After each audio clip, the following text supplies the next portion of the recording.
of us work in the show business professions in this country and have often decried the lack of a star system. It's supposed to be some indicator of failing in the Canadian character. And for those of us who have worried about that kind of thing from time to time, we occasionally say to each other, muttering a little bit, yeah, well, there's no star system unless you play hockey. In this country, if you play hockey, you can be a star. In this country, if you play music, you can be a star. David Bidini plays hockey and plays music. David's the lead guitarist for the Rheostatics, and rhythm actually, but rhythm? yeah. Oh, I dabble in lead. okay. Yeah. And Cheers. That's really came to my attention because I read somewhere that he had been playing hockey in northern China. Yes. And in the United Arab Emirates. Mm-hmm. It's an interesting way to see the world, David. It was. You know, Moses, I knew I should have brought my acrobat, eh? Yeah. I was debating, and then I brought my book instead. And I actually brought a little video clip, too. So what I think I'll do is I'll read a bit from my book, if that's okay, and show a video clip. And I don't know what the time's going to be like, but maybe I'll read a little bit, another excerpt. But I sort of want to talk a little bit about violence in hockey, because that often tends to overshadow the game and stuff, and is often the most compelling part of the game. And I sort of, in this book, wanted to explain why I think the violence exists and sort of my role in it.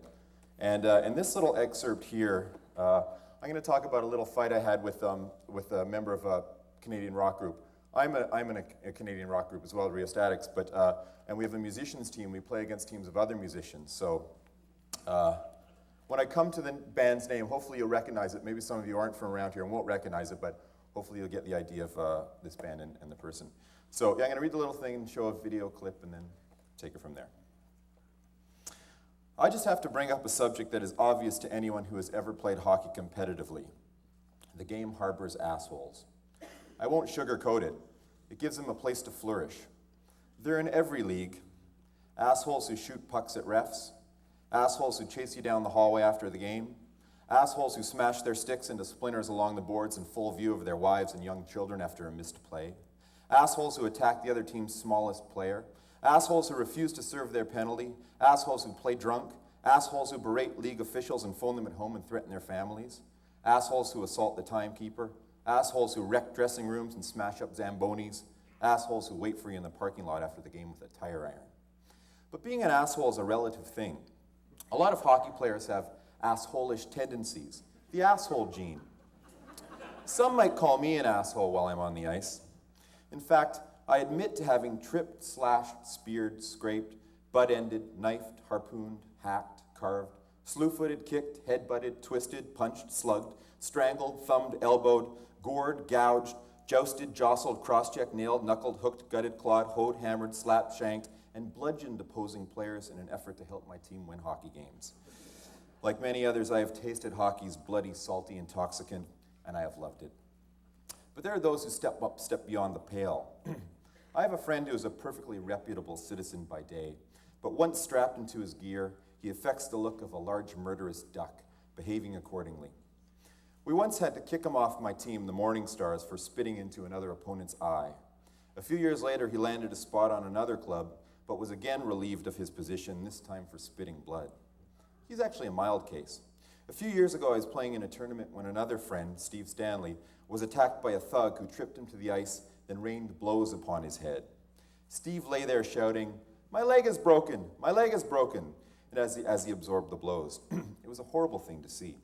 When they wheeled Steve out of the rink with a corkscrew ankle break, no less, the thug told him that he hadn't really meant to hurt him. A few hours later at Don Cherry's, I spotted Steve's attacker sitting nearby. When I walked over to growl something at him, he raised his glass of beer to me and smiled. On the ice, people change.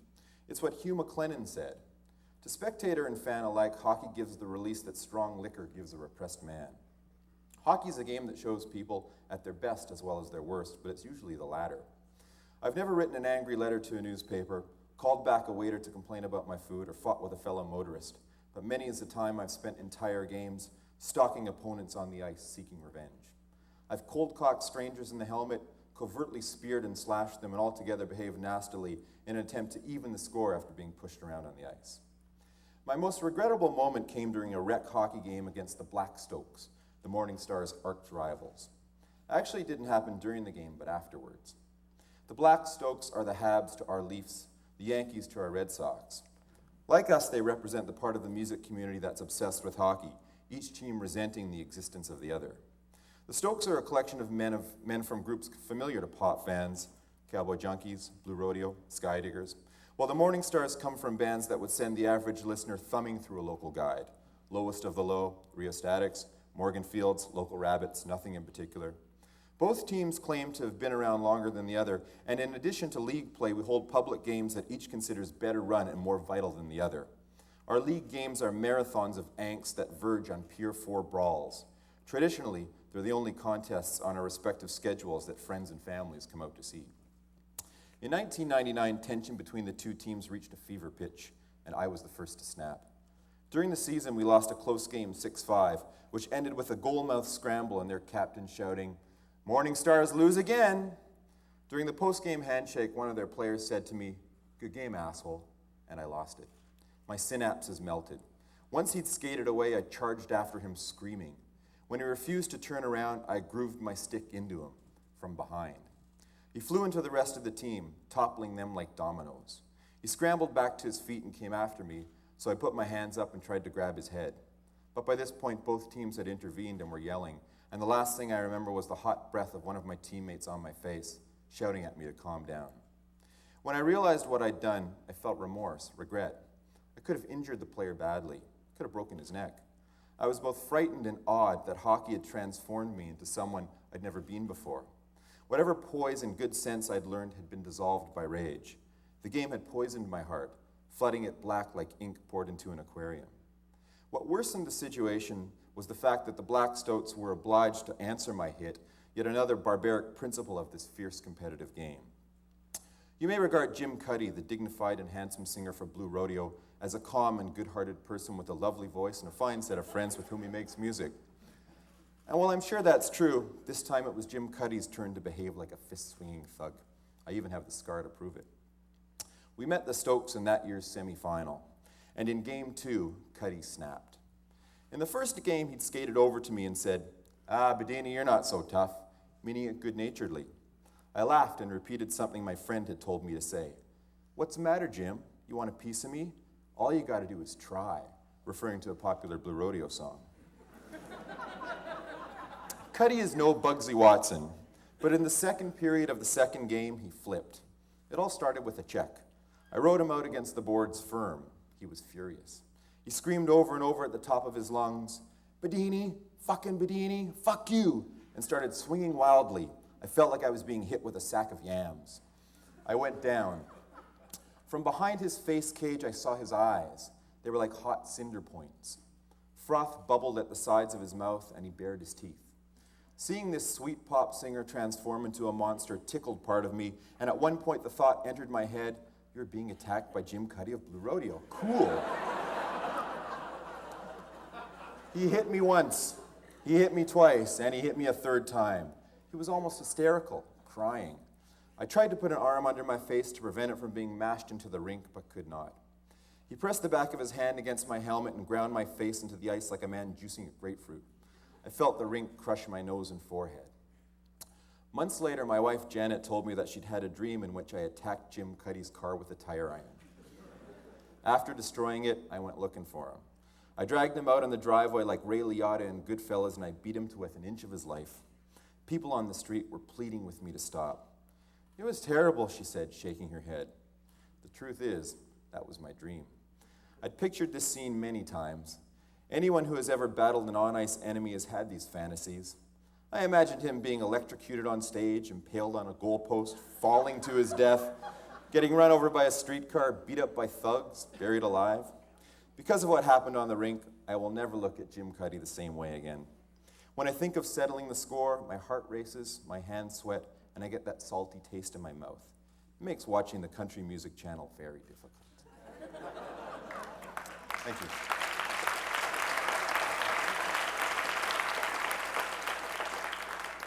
So this piece of video is the national anthem of the 1976 Czechoslovakian, the Canada Cup, 76 Canada Cup, and I guess it's a deciding game.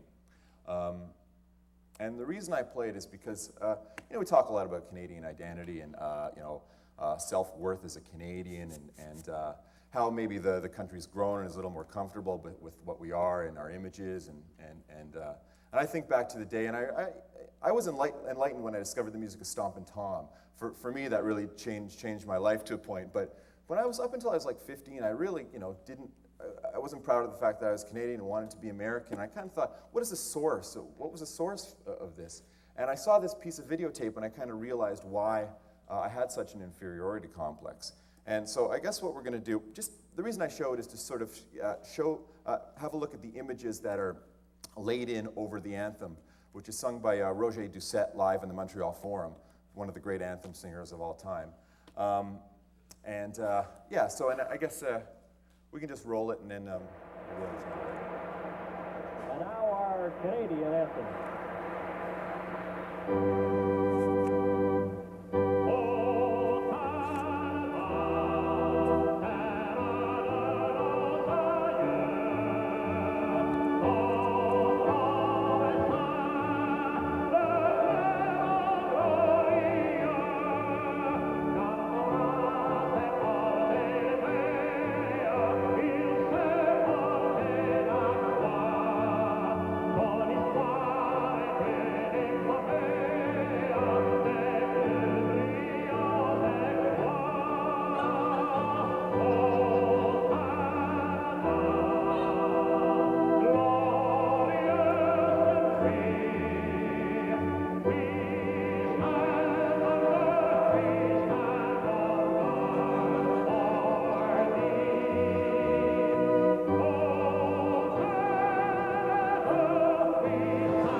You'll have to agree, a fine, tingling version of So like a single post in the middle of a desolate field, an old rotten barn, Canada. Yeah. Do I have a bit of time to read a little? Are we pressed for time? Because I could. Okay, I'll just do a little thing. When I first started to get into hockey and music, I wanted to be a sports writer, and I worked for this paper called Nerve magazine for a while, and myself and a couple of friends hatched an idea to try to infiltrate the NHL and sort of go undercover and pretend that we were reporters. And this is just about a little adventure we had in Quebec City. The two people in it, my friend Gord and my friend Ozzy, so hopefully that'll be self-explanatory here. It was Gord who gave me the idea of exploring hockey beyond the television screen. Together we hatched the idea of experiencing the NHL from a place other than our seats on the couch. We decided that we wanted to take our fandom into the realm of the absurd. We were inspired to do this by Pat Riggin, the small ex-Bruin goaltender who during the 1984 World Championships said that he was sick and tired of Americans taking away jobs from Canadians in the NHL. Riggin also gained a degree of notoriety at those championships when he became the only goaltender to carry the puck over the red line in international competition, which he did against Poland on a dare from his teammates. He stood out from the NHL fraternity that was becoming ever more dumb, colorless, and predictable. It became our mission to meet him. But we couldn't just call Pat on the telephone or hang around the rink whenever the Bruins came to town. There's actually a term for that, stalking. So because we had no credibility, we created some. Along with my friend Ozzy, we doctored press clippings using a friend's newspaper production office. I took columns from American dailies and pasted my byline above them. We lied about our identities, invented a bogus portfolio, and tricked public relations employees of pro hockey teams into believing that we worked for Nerve Sports, a fictional university paper. We contacted the Bruins rep, who said that an interview with Pat could be arranged the next time the Bruins were in Toronto. It would be my second time meeting a pro hockey player. The first was when I was a kid and I lined up at Shoppers Drug Mart at the Westway Plaza to get Paul Henderson's autograph. We were told to meet Riggin at the Weston Hotel on the afternoon of the Bruins game against the Leafs. We waited on pins and needles in the lobby. Ozzy had the worried look of a man about to be hit by a car. He wore a bulky winter jacket his parents had bought for him and jeans that were a size and a half too small. Gord arrived in his leather jacket and Kodiaks. He had long hair and looked like a hoser drug dealer. I wore a blazer and carried a tape recorder and notepad, pretending I was a junior league Dick Beddoes. When Reagan walked out of the elevator, we called him over. He was probably expecting one of the new breed of beat writers, all Hugo Boss and hair gel, but he sat down and we talked for an hour. He pulled out a Mars bar and started gnawing away. When we brought up the American controversy, he asked us to turn off the tape recorder. This thrilled us. He was cool and we thanked him for the interview. We left the hotel giddy that we'd crossed paths with a real-life NHLer. From there, our adventures broadened. Our next escapade took us to Buffalo. The Sabres were always complaining that they were getting overshadowed in the media by the Leafs, so I contacted them and said that I was working on a story about that very subject. The Sabres media rep told me that he'd leave us passes for the next game. I told him that I'd be bringing along another writer as well as a photographer, Ozzy, who, while he might not have ever taken a photograph, certainly had appeared in a few of them, most often alongside strippers who charged $2 a Polaroid. On game day, we went to the rink's offices to pick up our press passes. Ozzy patted down his bed head with the flat of his hand. Gord looked around the office and lit a smoke. I was dressed like a 1950s muckraker in an old coat, my spiral notepad flipped up as if to shorthand the media rep's greeting. But there was none. He came into the office and looked startled to find us there. A few seconds of silence passed and then he spoke. What organization did you say you were with? Nerve Sports, I said. That's out of Toronto, right? Right. I'll be right back, he said. I have some clippings right here, I added, pulling out a binder of papers. He stopped, and you could tell what he was thinking. Perhaps I should just give these freaks what they want. No, that's fine, he said, turning back. Your passes will be ready in a second. And that was how it worked. We sat in the press box and drank Budweiser. We watched the game and talked hockey with Buffalo's press row. Ozzy got a photo pass, and I could look down and see him with his camera crouching in the penalty box like a nervous animal trapped inside a pen. Before the game, we dined at the buffet along with other beat writers, among them Ed Kilgore, Buffalo's broadcasting legend, who took an interest in what we were doing. He was a good guy, but I can't say the same for Jerry King Kong Korab, the 6'5" ex-Sabres defenseman who was employed by the local broadcast crew. While Korab ate, he glared at Gord, forking his roast beef and sneering at our table. It was as if he knew what we were up to. He spoke to the others at his table, all the while staring straight at poor Gord, who whispered into his plate, "Shit, Korab's looking. He's looking right at me." We ate our food and got the fuck out. We could feel Korab's eyes burn through us as we scurried out of the room. In 1987, we took our charade a step further. We sneaked into Rendezvous 87, the two-game mid-season hockey summit in Quebec City. Matching the Soviet nationals against the NHL All-Stars in a run-up to the Canada Cup, the contest replaced the league's traditional All-Star game. I read somewhere that Marcel Aubu, the president of the Nordiques, wanted this event to be the biggest gathering of players, management, media, and fans in the history of the game. He said that press would be coming from as far away as China and Africa. I figured that 3 more press passes wouldn't make a difference, so I faxed bogus press clippings and media requests to the number provided by league officials. I sat and I waited, and 3 days before the tournament, the phone rang early in the morning. On the other end was a woman named Chantel, who told me that our accreditation was in order. We hopped on a train and headed for Quebec. We arrived at 8:30 at night, 5 hours later than expected because of frozen railway tracks. We neglected to arrange a place to stay, but Gord remembered that a friend of his, hockey archivist James Duplessis, was traveling with the Hall of Fame's touring exhibit, so we headed there. We nearly froze as we made our way to the building. Once inside, we looked for James, but was nowhere to be found. We took the time to browse the trophies and memorabilia that had been transported for the event. There was an autograph booth with Eddie Shack sitting in it, so while I phoned the Hilton to see if Duplessis had checked in, Gord lined up to get Eddie's signature. Duplessis wasn't registered there, but Gord got what he wanted, sort of. I told him to sign it to Bev, he said. Then he asked me how to spell it, so I did. Here, check this out, he said, holding the autograph book. It read, "To Beb, love Eddie." We were stranded in Quebec City. While we stood shivering outside the door, a car drove by with a Rendezvous logo on the door. My hand went up like a flare, and the car stopped. We piled into the back seat and asked the driver to take us to the Hilton. I told him that we were visiting media. "Nerve Sports," said Gord, lighting a smoke.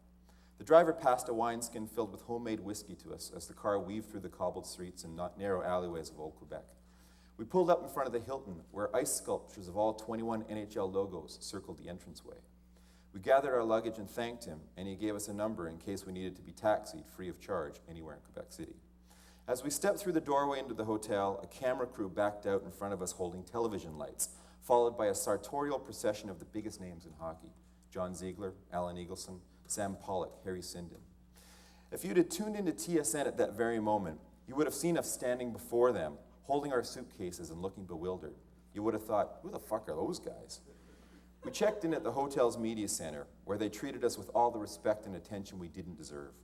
We were each given a complimentary carrying bag, rendezvous notepads, and press passes. We were told to register at the hotel's front desk, and when we did, they said that because we were late, the only room available for us was the executive suite on the 25th floor with windows overlooking the plains of Abraham and a 10-foot marble committee table in another room. We said that would be fine. The next day, we attended practice at Le Colisée, where I met Gordie Howe, Wayne Gretzky, and Mario Lemieux.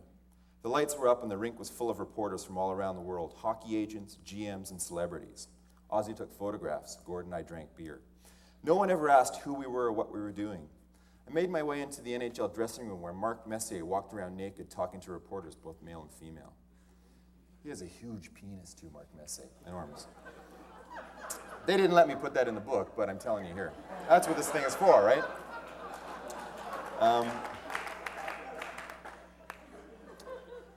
If only I had my camera. I asked Kirk Muller if he remembered where he was when Paul Henderson scored to beat the Russians. Woodstock, answered Kevin Dineen, sitting beside him. Later in the day, Gord and Ozzy got stuck in an elevator with Scotty Bowman. The three of them stood there in silence until Gord said, maybe we should do something. Scotty, who was starting to sweat by this point, reached for the phone, started to speak, and then threw it back against its saddle in anger when no one answered. The elevator hiccuped and then started again. A while later in that same elevator, I met Gordon Lightfoot coming back from a gig. How'd the gig go? I asked him nervously. Well, early morning rain was a little fast, he said, scratching his hand. We attended practice and watched the Russians in their color-coded practice jerseys. Their drills were based on rhythm and timing and the execution of geometric figures on the ice, an odd ice ballet. One player would streak through the middle of the ice while a defenseman would break from the boards and skate cross ice. Yet another would skate backwards behind the net, moving continuously in a seemingly blind pattern that resulted in both goalies being peppered at either end of the rink. Pucks and players were in constant motion. I'd never seen anything like it. We watched the first game of the series in our room. Canada won on a goal by Dave Poulin.